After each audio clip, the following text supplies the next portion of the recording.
Mr. Wilson. Chairman Inhofe, Ranking Member Reed, and distinguished members of the committee, thank you for the opportunity to testify. I plan to focus on how our allies fit into our strategy. In an era of great power competition, the United States should adopt a more permanent deterrence posture and bolster its alliances as a strategic comparative advantage over our adversaries. If we are concerned about near-peer competition, rightly so, from Russia and China, the United States must not only invest in its own capabilities, but also in its global alliance structure. Polarization within our nation and tumultuous relations within our alliances risk making the United States look vulnerable to our adversaries. While some of these divisions are real, the United States and its allies are, in fact, more strategically aligned in grand strategy, enjoying the support of Republicans and Democrats than they have been, I would argue, since perhaps 9/11, if not 1989.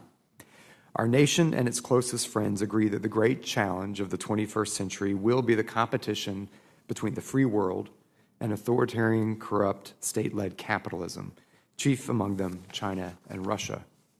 The national security strategy and national defense strategy articulate this great power competition clearly, but we still have work to do to implement policies to achieve this strategy. Specifically, we are not as focused on how to bolster our alliances as a key component of our strategy to compete effectively.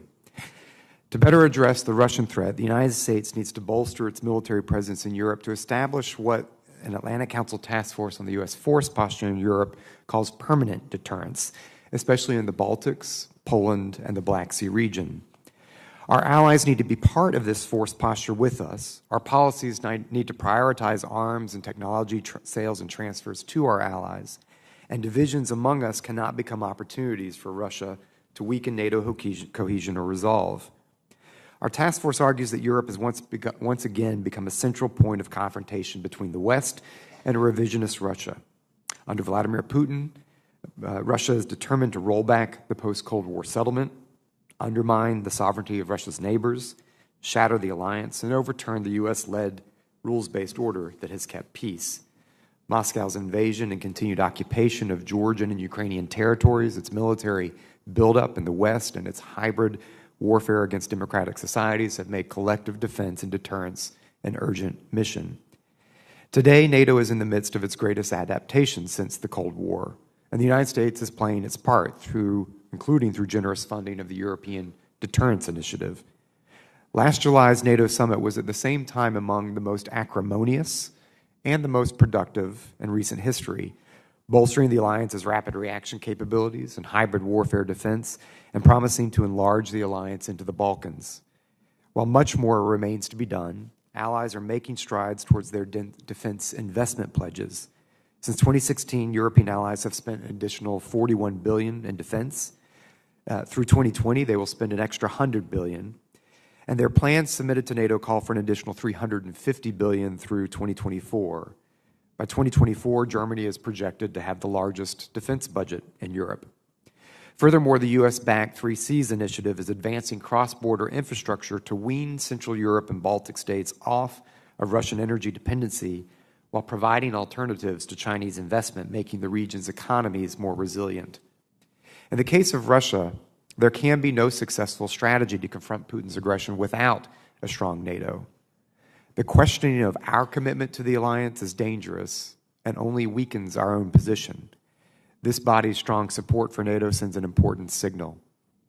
And for Europe, China is becoming a greater geopolitical reality as it comes closer via cyberspace, trade, and investment, and now military presence close to Europe's shores. The United States should confront any Chinese challenge with Europe as well as its Asian allies by its side. The current tensions between Washington and its allies, ranging from burden sharing to trade, are real. But these should not overshadow the shared challenges we face together. Unenforced errors that unnecessarily divide Washington from its friends should be avoided, such as the trade tactics that have now seen Europe and Canada join common cause with Moscow and Beijing at the World Trade Organization. The United States should limit its trade challenges on national security grounds to our adversaries rather than our allies. The acceptance of Russia and China as the main geopolitical challenge of the 21st century leads to the conclusion that U.S. interests are best served when Washington and its allies act together. The U.S. is much better positioned if it doesn't assume the burden of countering Beijing and Moscow alone. Implementing a national defense strategy focused on near-peer competition with Russia and China requires that we put our alliance at the core and not the periphery of our strategy.